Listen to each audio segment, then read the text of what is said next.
Hello. Hello. Bonsoir. Bonsoir. Hello.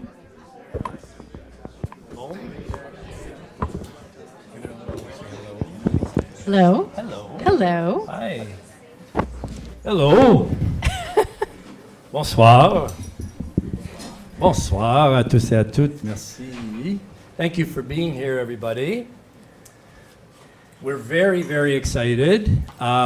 This is something that we do to build up the knowledge base and the support in the startup community in Montreal and Quebec and in Canada. We're very excited to be doing this more regularly now. And first of all, we should mention, in collaboration with our good friends and partners, Eric and his group at Startup en Résidence, Desjardins, we're co-presenting this is a topic that we think is very important, qu'on tient à cœur, qu'on pense que c'est très pertinent pour vous particulièrement. Vous avez été invité, en fait, c'est pas une invitation ouverte, donc on vous souhaite la bienvenue. So you know this is being recorded. If you know people that would benefit from this, it'll be on our YouTube channel, and we'll share it after tonight's presentation. And we're going to edit out all the non-PG parts, right? Well, all the profanity. Yeah, okay. All right. We'll be editing the profanity. Okay. I just wanted to check you. All right. I mean, I'm not going to need this uh, anymore. you should use your notes. You should. I You should. probably We're shouldn't. we're gonna do a combination of stand-up comedy / fireside chat just for the All right. just so for the forget- audience. Yeah. Forget my notes. Everybody, please join me in welcoming Dr. Amy Kruse to Montreal. Hi. All right, I have Amy's 47-page bio Oh here. no. Just do the short Yeah, version. the short version is Dr. Amy Kruse is no joke. So she's not here. She's not here because she's a friend of mine, which I'm very lucky to say that she is. But she's here because she's a general partner and chief investment officer at Satori Neuro in Washington, D.C. I'll let you discuss the fund, Amy, Absolutely. in a minute. But a little bit on your background. Recently, I told you. It goes No, on. just use the short You were version. general partner at Prime Movers Lab, very focused on neuro. You still sit on some of the boards of those companies. Yep. You can mention those wherever it matters. A biologist, a PhD neuroscience, which I think makes you unique in the investor world, but in the professional pedigree, coming up as a founder, operations, a CTO, a VP engineering, 10 years at DARPA, creating and developing products to work in neuroscience and performance. We're very, very excited to have you here. Thank you. For being you. in Montreal Thanks for with us. having me. Yeah, thanks for the warm welcome and thanks for tonight. Yeah, thanks for coming out. It's awesome. All right, so we're going to do a question and answer. I'm going to bring up some topics, and then we're going to open the floor to the group. So let's go ground floor. Yep. What kind of advice would you give? This is a room full of startup founders in digital health mostly, accelerators. There's some bankers here. There's some IP lawyers here. There's some investors here, some potential partners and colleagues of yours. Yep. What advice would you give to young founders, specifically Canadian founders, pitching to American VCs? Okay, so I have a couple pieces of advice.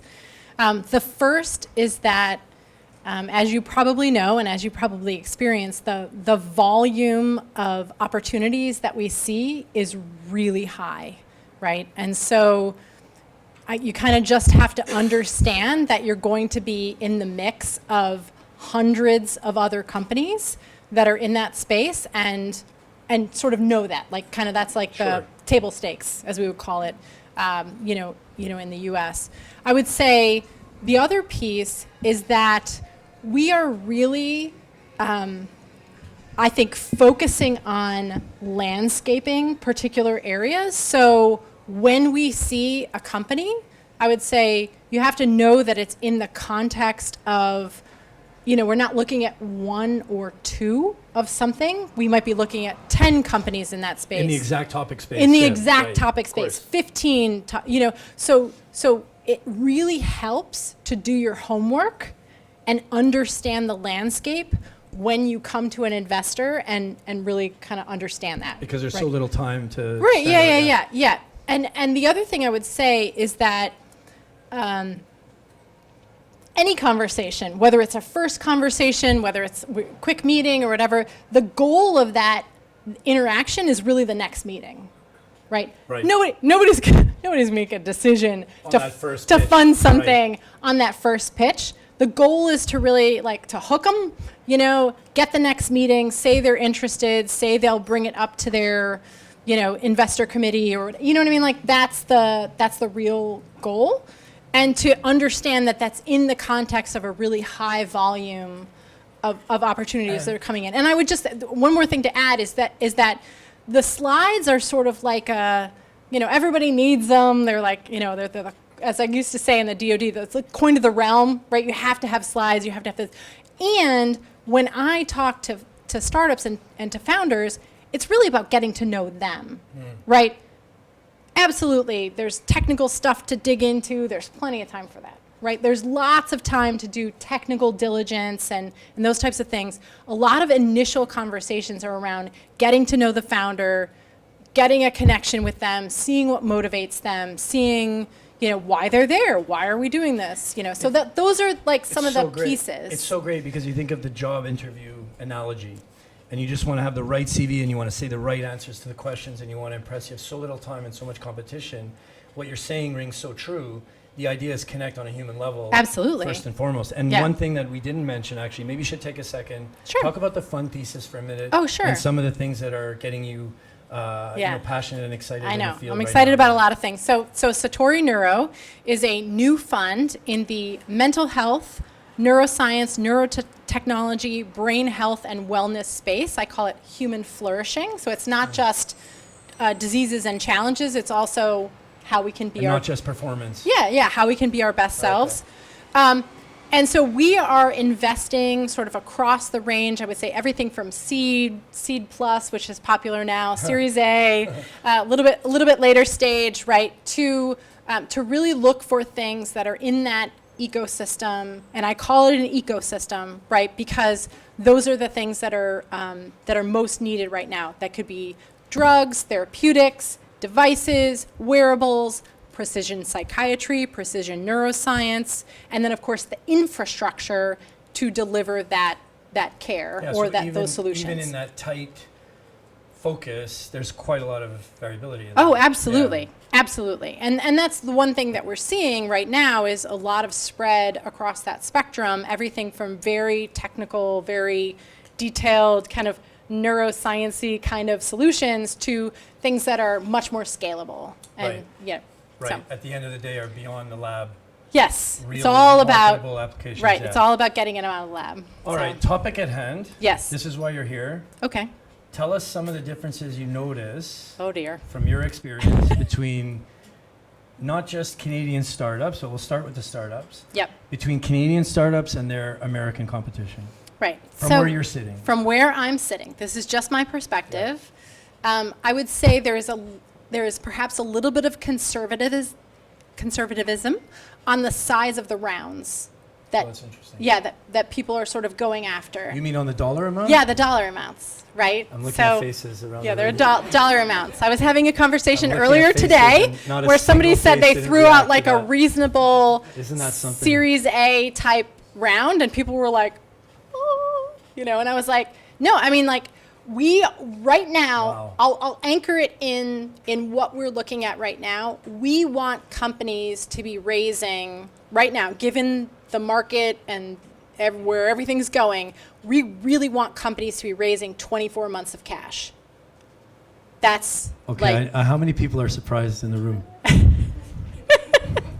All right. 24 months How of many cash. people are pretending they're not surprised? All right. 24 months of Fair. cash, right? So That's that's amazing. one piece, Okay, I would that's say, amazing. is the size of the round, the expectations Okay. around that. Even in the early stages. Yeah, even in the Yeah. early stages, like you know, a seed round is they're reasonable size seed rounds. The piece that I would say is a little bit, you know, again in context, is just plugging into what's happening in the global ecosystem. So there are a lot of, like I said, there are a lot of companies in these spaces. These are hot topics, and so really kind of doing your homework. So knowing what's Yeah, knowing your competition, knowing your competition and knowing how you're differentiated. I see sometimes there's maybe not as much visibility. And I know it can be difficult to do, right? Because you kind of have to, kind of dig in. It might be hard to find. Maybe it's something you found from a conference or something else. But I think that market intelligence is really key. But, I mean, I know the answer to this question already, but I'm coming in to talk to you about a topic that I'm supposed to have known, research and know well. How well do you know it? Well, I mean, that's my job. Right. My job is to Right. landscape those Right. areas. So whether I know my competition or not, you know it. Yes. So I better Yeah, know. yeah, because I've, 10 of those people have sort of come and presented to Right. me. And we as investors, like, that's our job, right? Like, I see that as my job to landscape those spaces and understand those. And if I'm new to something, I will actually tell you. I'll say, I haven't done my research in this space. Okay. Right? Like, let me do a little bit more work and get back to you. I'm not going to fake it and be like, oh, yeah. Sure. Yeah. But if you're not saying something to that effect, Right. you probably know exactly what's Yes. out there. Yeah. Yes. It's interesting. Exactly. How about talk a little bit about Canadian startups' particular strengths Oh. that they could leverage better? Yes, absolutely. So in this ecosystem, first of all, you have the research and R&D credits. The SR&ED tax Yeah, credit. yes. That's massive, right? Any type of non-dilutive funding that helps buy down the cost of development is always viewed And favorably. there's nothing even close to that in the U.S. 75% No, of no. engineering People salary. are just grinding it out for grants and whatever, So Yeah. I mean that's really massive. I would say the second piece for me has been the research ecosystem. So the ability to do trials and pilots and clinical trials with the incredible MedTech ecosystem here in Toronto and Montreal, and I mean it's massive. Like, there's just such an easier pathway there, I think. path to the validation data Yeah, and to yeah. the next step. And we were having a conversation today about Health Canada versus the FDA. Like, there's some real advantages, and so I think emphasizing those, because you really have to educate the U.S. investor. Oh, that's interesting. Yeah, I mean, I happen to have companies in my portfolio that have a Canadian subsidiary or have an office in Canada, so I know So they can benefit from I know about that, right? Right. But most, like, unless they're really savvy, like, U.S. investors might not know about that, so don't underemphasize that part of the ecosystem. Isn't that interesting? Yeah. Back to the over-conservatism. Yeah, perhaps. just brag a little, I mean, come on. Exciting. Yeah, brag a little. Yeah. Tell me about your colleagues. So, your investor network, Yes. it's big in the U.S. Yes. What is it like up here? It's a little slim. Okay. Okay, so It's let a me... little so, slim. that's I mean, I am part of the Creative Destruction Lab Okay. and, like, the CDL kind of ecosystem and Okay. things like that. But I would say I have fewer contacts in the Canadian startup Okay, it's interesting because there's ecosystem. so much going on here. We're so well known for AI. Right. We're so well known, like you said, for having that really collegial interaction between clinical Yeah, and, yeah. and academic and industry that you would think that you would be more connected to it. Right.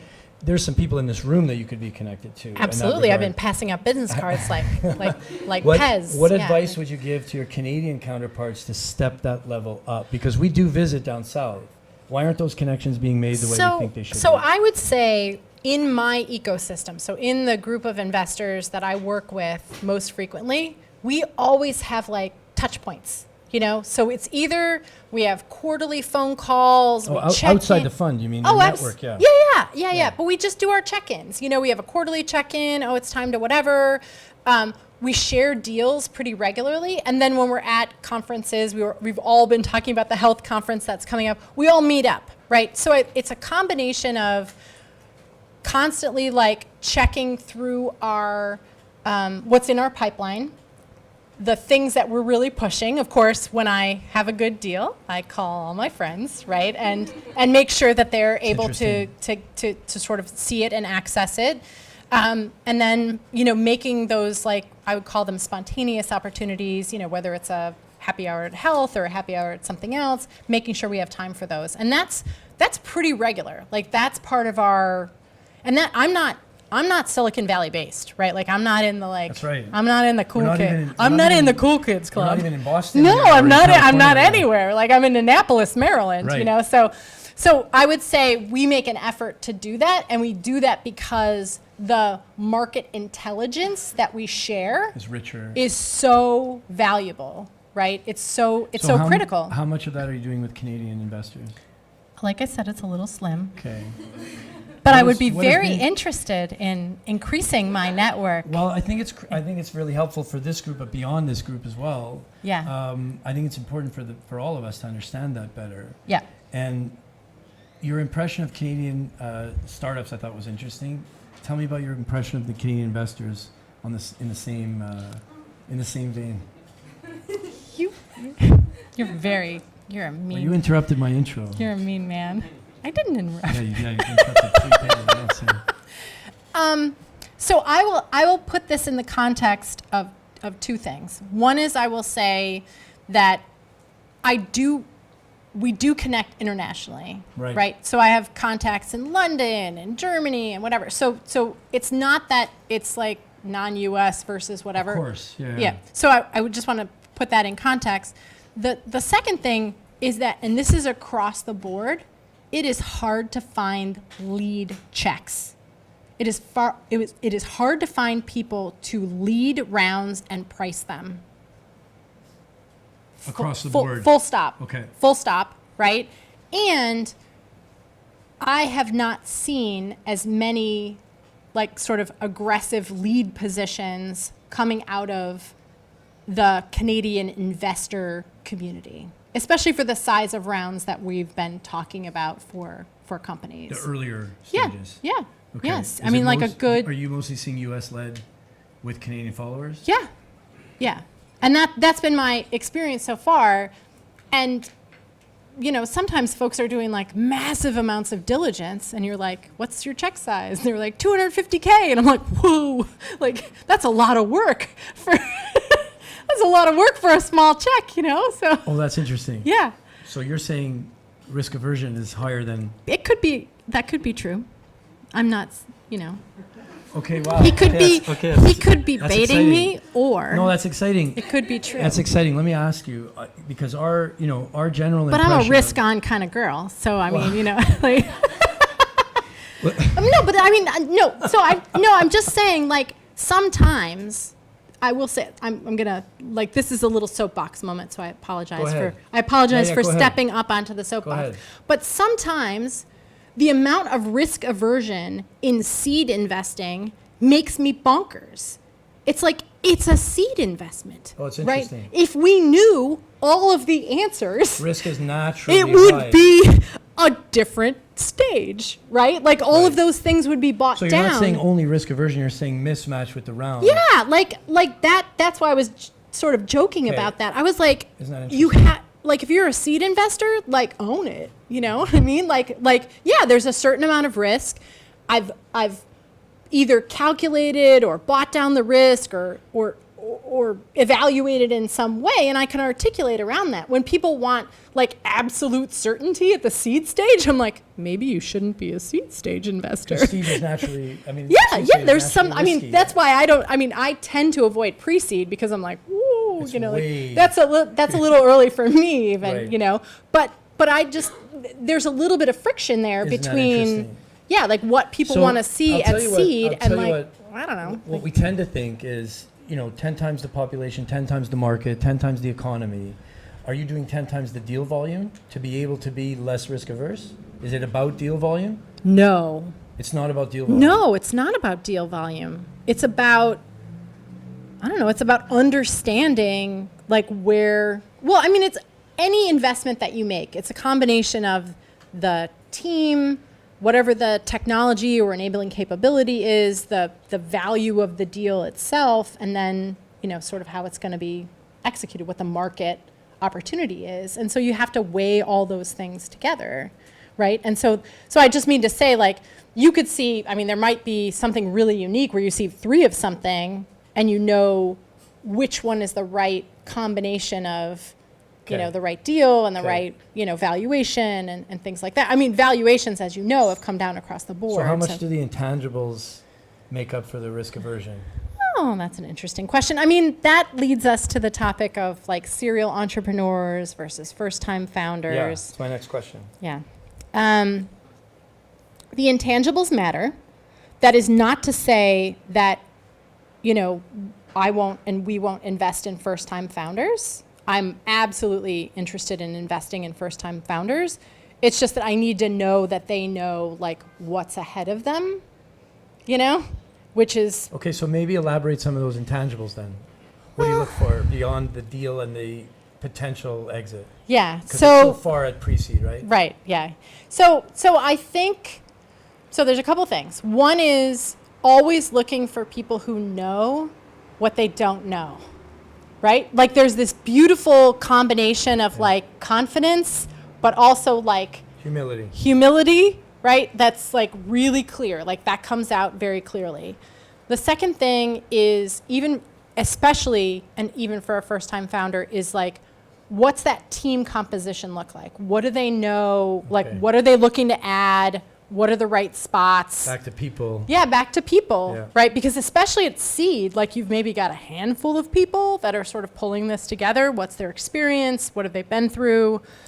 So those are really, really critical. And then I would just say, you know, kind of an understanding of how things are going to play out. Like everything, you know, you've always heard you've planned first contact with the enemy, you know, goes out the window. Like milestones, timelines, everything. Like as long as you're reasonable about it, you have some boundary conditions around it, we're all or expecting error to break bars, and things to change. Right? Yeah. I'm expecting people to pivot, right? Like that's absolutely okay. But like knowing that and acknowledging that and building that into the conversation and the time frame is really helpful. It shows an understanding. Like my serial entrepreneurs, I always tell people, like, I wish I could take first-time founders and put them like a little washing machine, you know, and like just like rough them up a little, and then like boom, they're out, and they're serial entrepreneurs now, you know. And I tell people like the most important thing you can do as a first-time founder is fail as fast as you possibly can before you have a mortgage. Well, because that makes you a serial entrepreneur, right? Like if you failed once and you're now starting something else, you're a serial entrepreneur. A little bit of chip on your shoulder, we love that, right? But serial entrepreneurs don't get hung up on the wrong stuff, right? They don't get hung up on valuation. Right? Nobody ever died from a low valuation. They died of running out of money. Wow. Right? No, it's true. Wow. It's true, right? And so some of the things we're focusing on potentially are right. And it's sort of like a, you know, they say like a first-time novelist, like the first novel they write is always like the best, and then the second one's kind of like, you know, and like maybe the third one's great. But like a serial entrepreneur is someone who knows like their first, like I was joking about this before. It's like in a first-time founder, like the company is their baby, right? Their ego, their sense of self is totally tied up in that company, right? A serial entrepreneur, like they gave away the baby, right? Like the baby is gone, somebody else has the baby, and they're making a new baby, right? Like it's just that they understand the flow of how these things work. And if a first-time founder is able to create that distance, it's so hard. I know this. I went through this, right? I was a founder. I was a first-time founder, right? Your sense of self is so tied up into that thing. But serial entrepreneurs know this is my second company, my third company, my fifth company, my 12th company, whatever. Whether it worked or not. Right. That's part of how that works. And so that's the piece that I always wish to impart on first-time founders to liberate them is like, you are going to be so successful, you are going to have so many ideas. Make this one as successful as possible so that you can go do the next thing and the next thing and the next thing. Something you've said to me before, don't die on the wrong hill. Don't die on the wrong hill. What does that mean? Don't die, like, you know, sort of taking a hill from a military, you know, sort of a piece, like don't pick the wrong target and then like sacrifice yourself. Don't die on the valuation hill. That's what I always tell people. It's really hard right now. The market is tough. Take as much money as you can get. At a reasonable and fair valuation, not anything that's lowball. No, not anything that's predatory. I'm not advocating for that at all, but I'm saying if it's reasonable and it's fair, The market will tell you, the money will come in, take that, execute the, you know, Glad we'll have to cut. We almost had to cut that. Yeah. edited part of the, Execute the hell out of it. yeah, and go, you know, because that Phenomenal. will build value. And right now, like I'm telling people, like flat is up, right? If you are flat to the last round, that's viewed favorably. It used to be like, oh, bridge rounds were a bad sign, like flat. No, flat is up. Flat is the new up. Flat is the new up, you know, like execute. So that's what I'm seeing in the market right now. That's phenomenal. Yeah. I appreciate that energy Yeah. too. So I was gonna say, how do you help a first-time founder and say, you know, feel like a serial entrepreneur, but it's impossible without the experience. Right. Some of the things you said, have a chip on your shoulder, you know, come in confident, don't worry about your slides. How do you feel strong about that when you're so worried about the message and you're so worried about the details? What advice can you give really beyond what you think said? connecting sincerely, especially with the type of investors that you want. You actually don't want all the like for your startup, for what you're working on, you want the right investor. You want aligned investors. You want people that are going to be there with you, people that are going to support you, people that are going to support your growth as a CEO, as a founder. So that's what I would say. I was like, you know, that there is so much time for technical diligence. There's so much time to like dig into these pieces. If you connect with people sincerely, you communicate your enthusiasm, why you're motivated, why you're here, why you're doing it, it's so much easier for me as an investor to connect with that and to say, yeah, that's a person that I want to have a next conversation with. Back to humans. We'll talk about the slides later. You know, like we'll talk about that.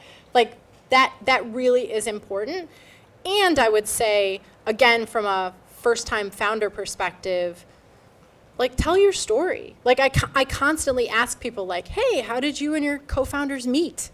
You know, like what got you into this space? Why are you here? Like I want to hear about you as a person, because that's the type of time that I spend with the founders and the CEOs in my portfolio. I've seen hundreds of pitches, and everyone is under so much of a time crunch to get the details out.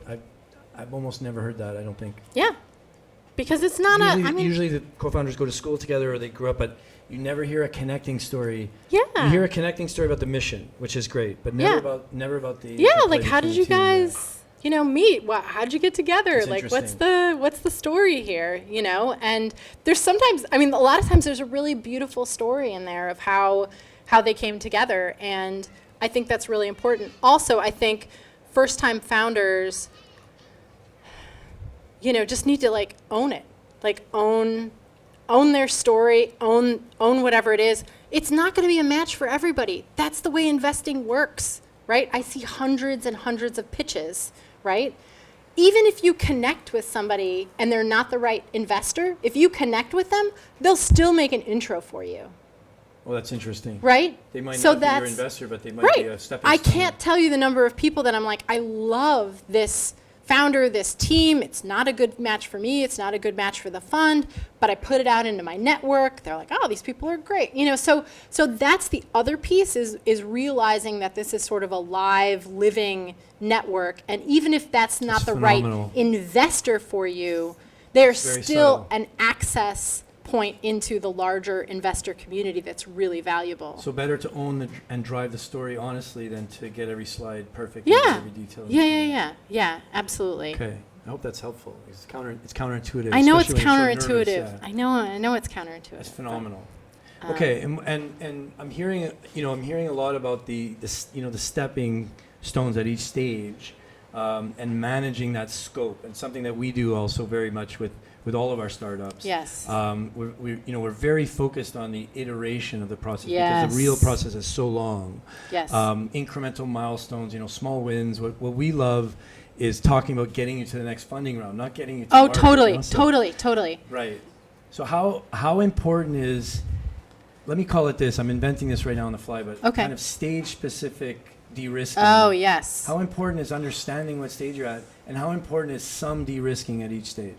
So absolutely understanding the typical milestones, I'm going to use air quotes, typical milestones that are associated with each stage are really important. Right. Right, because that is how, let's call it a litmus test, whatever you want to call it. It's a quick test of like, okay, do they have revenue? Do they have product market fit? Or that, like, where are they? Those are typically aligned. And if you're off alignment with that, it either takes some explaining, right? Of like, oh, we're really this far along, but we might not have hit this milestone yet. That takes some explaining, which I think makes it a little bit harder. De-risking at every stage appropriate is critical. How much do you understand from where you're sitting about all the real elements involved in getting medical device to the market, like the regulatory, the clinical, the go-to-market, the reimbursement? So I would say we know the basics, right? And then we rely on our consultants and folks in our network to, like, okay, it's a non-invasive device and it's over here and it's going to be a this. I pull my folks in, right, and say, does that make sense? Yeah, does this make sense and can you help them? Right. So I think it's critical for a company at each of these stages, particularly in MedTech, particularly, in some of these things that need approvals, to get the right help. At the right level. At the right level. Okay, well, I'm happy to hear that because it's what we're focused on. Yeah, it's really critical. And I know that there are differences between, the way Canada does things, the way the EU does things, the way the US does things. Like, it depends on what your first market is and where you think you're going to get traction. And I love to see kind of this multilateral traction, right? Traction in Canada, traction in the US, or traction in the EU and traction in the US. Like, it's a nice combination to show that there's a global mindset to all of these pieces, because we know that MedTech and what we're working on here is international. Yeah, of course, And so that's really important. We've seen incredible pull from Singapore and Japan, right? Like, there's a lot happening. There's a lot of opportunity. And so we want to make sure that we're paying attention to each of those pieces. Spreading the focus out too much. Yeah. But I mean, there's usually stage appropriate, and there's usually a couple footholds, toeholds. Of course, as a company gets more mature, they're able to expand their global footprint a little bit more. I do, as a U.S.-based investor who looks at international companies, I still like to see a little bit of traction in the U.S., even if they're from outside of the U.S., right? Which is helpful. And there's nobody in Canada that isn't focused on the FDA and focused on getting to the U.S. market, obviously. Right. But it's the lining up the ducks properly. Yeah, absolutely. And again, leveraging all the value that you have here in this Canada. ecosystem. With the R&D credits and the clinical relationships. I think that makes a ton of sense. So let me ask you, last one, throwing it at you. Oh, dear. Now that you've met all these wonderful people and you've said all these wonderful things, when you're at Health in Vegas next month, are you going to go over to Canadians? And Absolutely. Absolutely. They just released the Health app, so I'm just going to go, like, can I sort on Canada? Can I sort on Canada? Yes, and absolutely. When you guys are in Vegas, will you go find Dr. Kruse? Absolutely. That'd be awesome. No, I think it's important, actually, to have environments like that for us to come together. Because that's a really important space for both us to hear about the companies and the startups, but also to make introductions. 100%. It's such a target-rich environment for us to say, like, oh, you should talk to so-and-so. Oh, like, that's really how it happens. I know it can be a little bit, like, now we're in the, post-COVID. I'm certainly traveling as much or more than I did pre-COVID. Sure. And there is a bit of value right now to those face-to-face That's phenomenal. interactions and getting out there. I think that's great. Yeah. Let's open up the floor. I'm sure you guys have questions. We won't hand you a mic, but I'll repeat the question. Let's start with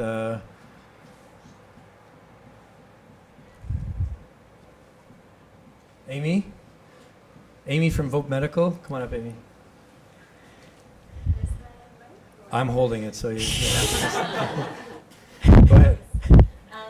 So question for the milestones for each stages. If you had to give a high level for digital software, what would those be for, let's say, a pre-seed and a seed stage? So let me repeat. Seed and pre-seed, what are those stage-appropriate milestones that we talked about? Sure. For a software-based company, what does that look like? Yeah. Examples. So for pre-seed, Great I would question. say from a digital perspective, I would say you've got some you've got some software, right? You're working on Yeah. a prototype. You're working on an MVP of some kind. yeah, beyond R&D. an MVP of some type that you're working on, that you're starting to have conversations with. You're starting to show people. I would say from a seed perspective, you're in I would call it quasi-pilot type. Like, Series A, we often say, whether that's a digital health or another application, that's when you're really establishing like product market fit.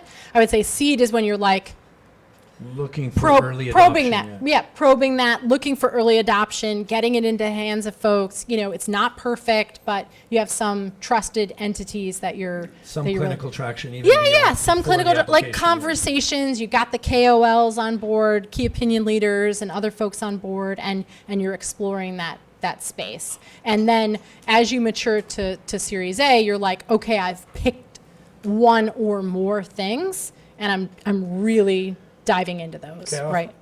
I often say KOLs are, there's a sweet spot. You can have too few and you can have too many. Indeed. What do you look for in a kind of KOL network?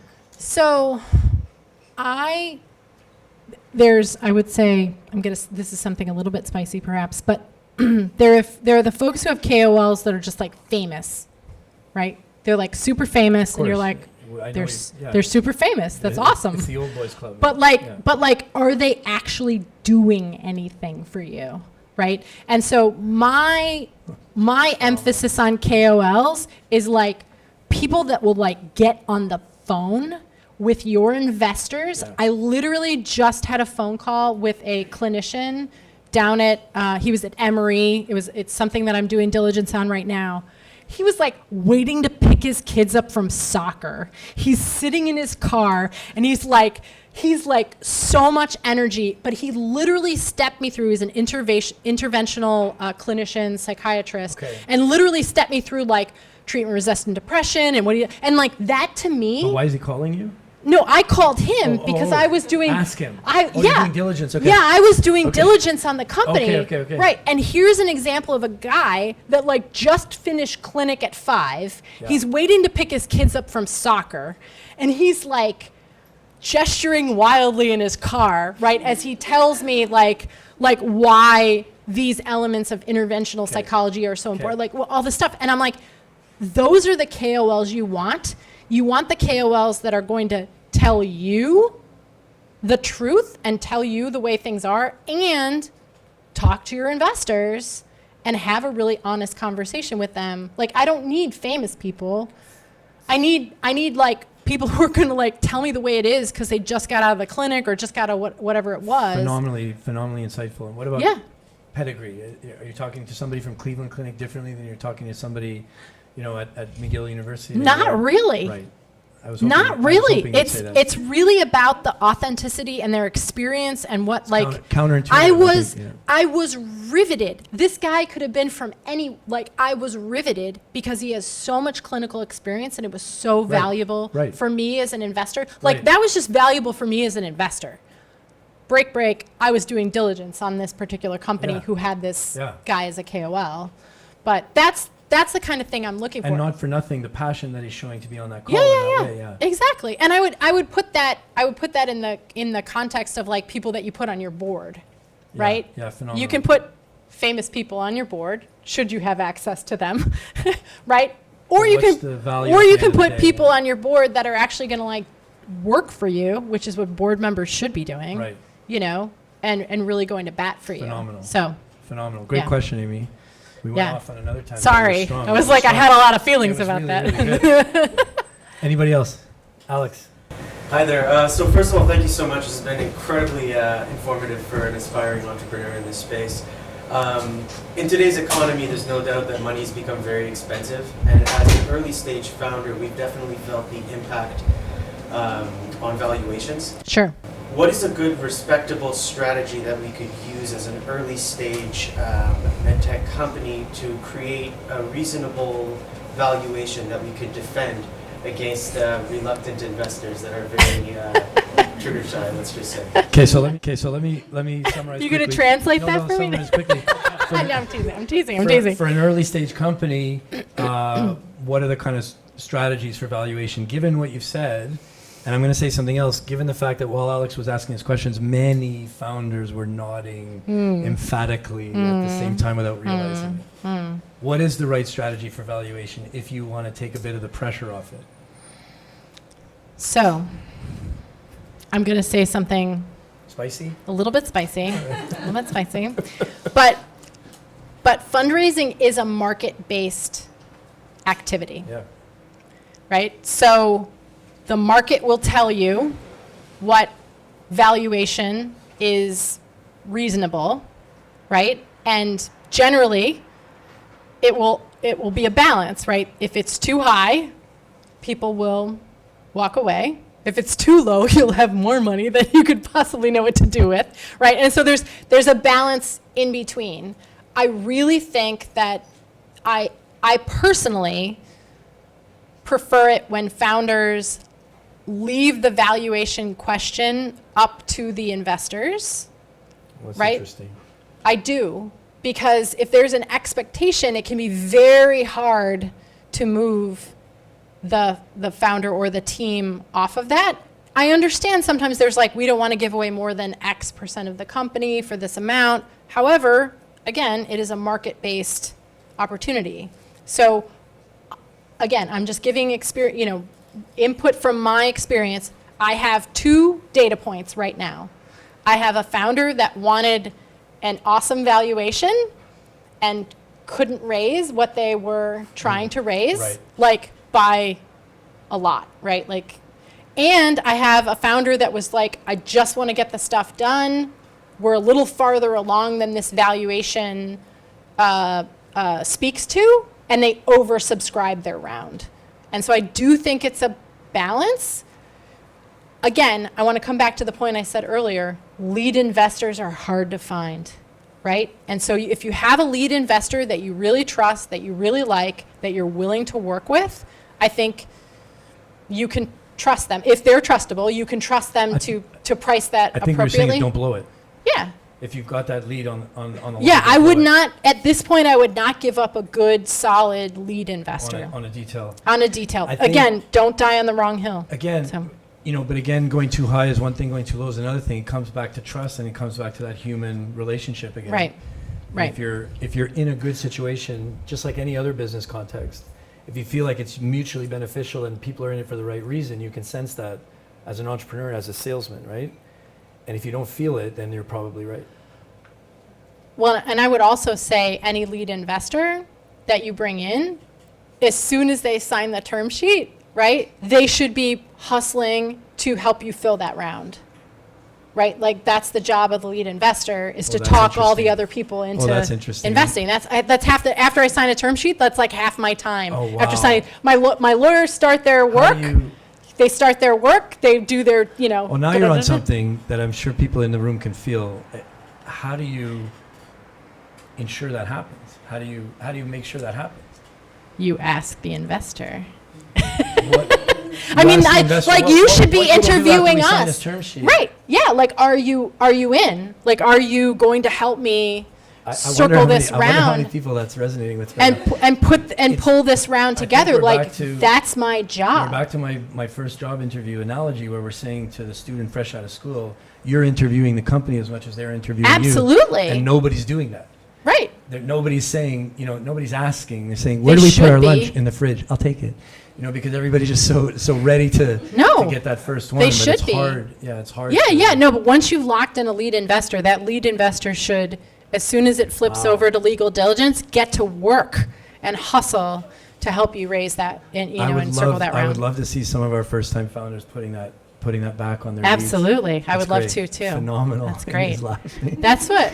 Chip, she said chip on your shoulder, Amy. You gotta have it. I love it. Anybody else? I'm sure there's more. Don't be shy. They're all like, oh my Everybody gosh, has this a woman's a question. crazy woman. Like, Maria. where did you find her? The other side of the coin of valuation is dilution. And how do you make sure you make a good dilution decision to not show too little investor savvy, but also not be too tight? What's your advice on the dilution side of that equation? Great question. Yeah, it's a great question. I'm gonna write down your answer. Oh, and then really? compare after. Yeah. I can guess your answer. I mean,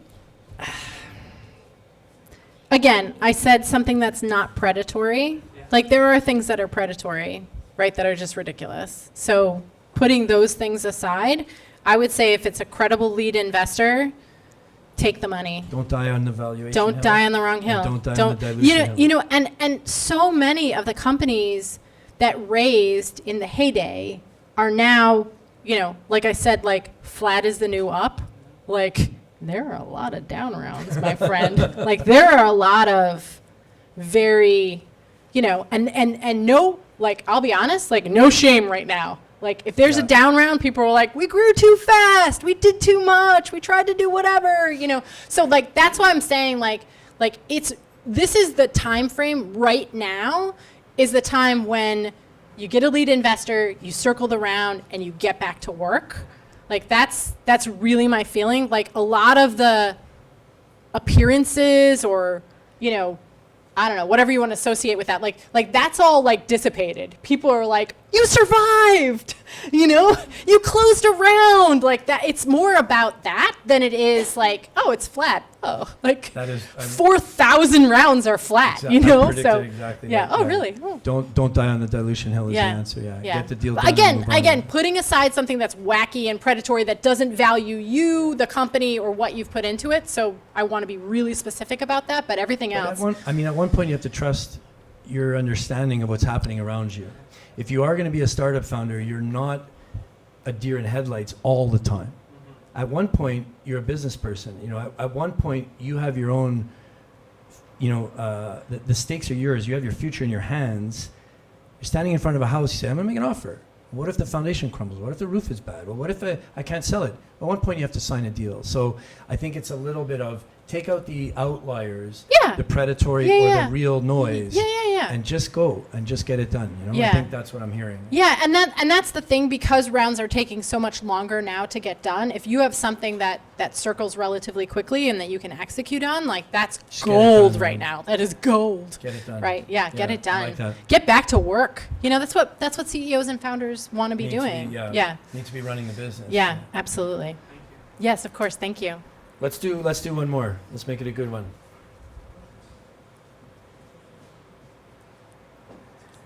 All right. Dennis I don't know. Jensen. Thank you for your time. I don't know if it's a good question, but We'll let you know. We'll let you know. I know you will. How important is the science in the pitch, the integrity of the science? Because I'm finding that there's a lot of people that do a good pitch and a good sales job, but terrible science. And as a researcher, kind of crap in, crap out. So as an investor, do Right. you invest in the idea and the concept and the model, or do you invest fundamentally in the science? Yeah. So for me, as an investor, the science has to be solid, right? It has to be Non-negotiable. like it's a non-negotiable. Non-negotiable. But I may not be able to assess that on the first call, right? And so there's a combination, I'd say there's a balance between trying to like overwhelm someone with like the science on like the first pitch. And like I said, getting to that second pitch where you can dive in. Like I don't, unless it's something where I'm like a super domain expert, I typically don't dive into the science piece. No, but that diligence is going to get done. It before you will sign a it term will sheet. get done, and it will get done, you know, to a high degree, I would say. And so it has to, for me it has to be in there. That's like the foundation. I might not get to it on that first call, right? You probably won't. Yeah. I- And so It's a great like, question. you know, but like, hey, I often say, send me the paper, send me the backup stuff, you know. Again, if it's someplace I'm a domain expert, I can do that myself. I might call in the, you know, the Avengers squad to like, Of you know, course. help me, Yeah, you it know, won't with happen that. in that pitch, but you're going to take it away with Right, you. right. And- But I mean, having that, like, having a good background of that in the pitch is good. And then knowing, like, we have all, like, people often say to me, like, we have all this backed up. Like, I can send you the papers. I can send you the stuff that backs this up. You probably just won't get to that depth of it But in if the about first call. 15 minutes, you're not going to go Yeah, through yeah, it. yeah, But yeah. The technology for me is, Dennis, the first thing I'll say is, does it work? Yeah. Like, I know if it works or not, but I'll say, do you know if it works? The science equivalent is, you know, Yeah. where's the literature and where's the foundation? But Right. For me, it's non-negotiable. But Yeah, I- totally. Yeah, Absolutely. great question.